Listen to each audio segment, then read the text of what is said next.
आता isakal.com आहे देशातील नंबर 1 ची मराठी न्यूज वेबसाईट। प्रत्येक अपडेटसाठी isakal.com ला नक्की भेट द्या।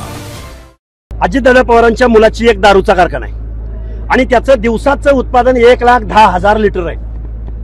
अजितदादा पवारांचे डायरेक्ट इनडायरेक्ट 25 ते 30 साखर कारखाने असल्याचं बोललं जातंय आणि मग सहकारी किती आणि मग पुरवणी मागण्यामध्ये 2,000 कोटी रुपये अजितदादा पवार आजारी पडलेल्या आपल्या चेल्या चपाट्यांना 2,000 कोटी रुपये सँक्शन करून देतात। पण त्याच वेळी लक्ष्मण हाके, ॲडव्होकेट मंगेश ससाने यांनी समुद्रामध्ये उड्या मारून ओबीसीच्या पोरांच्या PhDच्या पोरांना स्कॉलरशिप मिळावी म्हणून आंदोलन केलं। त्यांना मात्र अजितदादा पवारांकडे पैसे नाहीत, पण आजारी पडलेल्या कारखान्यांना मात्र अजितदादा पवार 2,000 कोटी रुपये देतात। अरे हे प्रोफेशनल आहेत, हे राजकारणी नाहीत, यांना सामाजिक न्याय माहिती नाही। अरे विखे पाटलाला काय सामाजिक न्याय माहिती असणार? अजितदादा पवारांना 10वीच्या आत शिक्षण घेणाऱ्या एका पोल्ट्रीवाल्याला सोशल जस्टिस कसा कळणार? महामानवांचा, लोकशाहीचा प्रियांबल कधी कळणार? हे आमची ओरड आहे।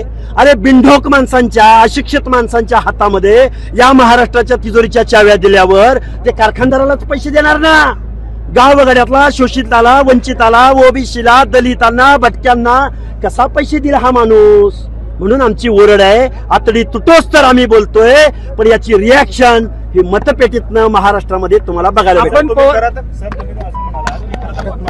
विधान होतं, त्या विधानावरून मराठा समाज आक्रमक झाला की तुमच्या मुली ज्या आहेत, एक मिनिट थांबा परडी शहर पोलीस स्टेशनमध्ये तुमच्या विरोधात गुन्हा दाखल झाला। आमच्याकडे रोटी बेटी व्यवहार करावा अशा पद्धतीचे विधान केले, त्यानंतर टीका झाली। काय हे बघा 1917 साली पटेल बिल पास करून आंतरजातीय विवाहाला प्रोत्साहन ज्या शाहूराजांनी दिलं, जाती अंताची लढाई ज्या फुले शाहू आंबेडकरांनी देशाला दिली, हे महाराष्ट्र सगळ्यांना समानतेची वागणूक कधीपर्यंत देणार नाही जोपर्यंत आंतरजातीय विवाह होणार नाही।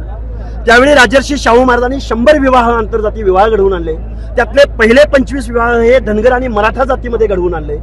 स्वतःच्या चुलत भावाची लेक रत्नप्रभा देवी तुकोजी होळकरांना देऊन एक बोलघेवडा समाज सुधारक नव्हे तर कर्ता समाज सुधारक म्हणून राजर्षी शाहू महाराजांनी जे तत्व महाराष्ट्राला दिलं, त्या राजर्षी शाहू महाराजांची एक लाईन मी बोलून दाखवली। अरे मी कुठे लग्न लावायला गेलो होतो? आणि बरं माझं काय म्हणणं आहे याच्या पलीकडे जाऊन, महाराष्ट्र शासनाची 50,000 रुपये जर आंतरजातीय विवाह केला तर महाराष्ट्र शासन 50,000 रुपये देतं आणि केंद्र शासन SC ST बरोबर जर आंतरजातीय विवाह केला तर 2.5 लाख रुपये देतं। आणि मग शासन जर पैसे देऊन आंतरजातीय विवाह करा म्हणतोय तर मी तेच बोलणार आहो।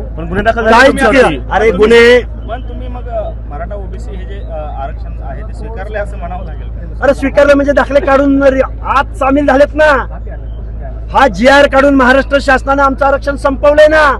कधी कायदा चॅलेंज होईल, कधी रद्द होईल, तेव्हा होईल, पण आज रोजी आमचं आरक्षण संपलंय।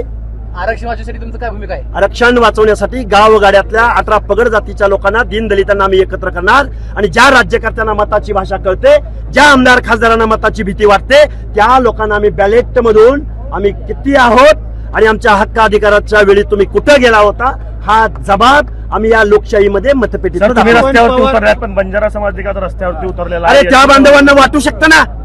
हैदराबाद गॅजेटद्वारे जर डॉमिनंट कास्ट असणाऱ्या राज्यकर्ती जमात असलेल्या मराठा समाजाला जर आरक्षण मिळतंय तर तांड्यावरती ऊसतोड मजूर, बांधकाम मजूर म्हणून काम करणाऱ्या बंजारा बांधवाला आशा लागू शकते यार आम्हाला बी ST मिळू शकतं। नाभिक ऐका और थांबा।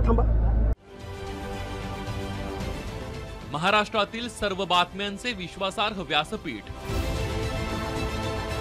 सकाळच्या सर्व सोशल मीडिया प्लॅटफॉर्मला लाईक, फॉलो आणि सबस्क्राईब करा। तसंच सर्व नोटिफिकेशनसाठी बेल आयकॉन प्रेस करायला विसरू नका।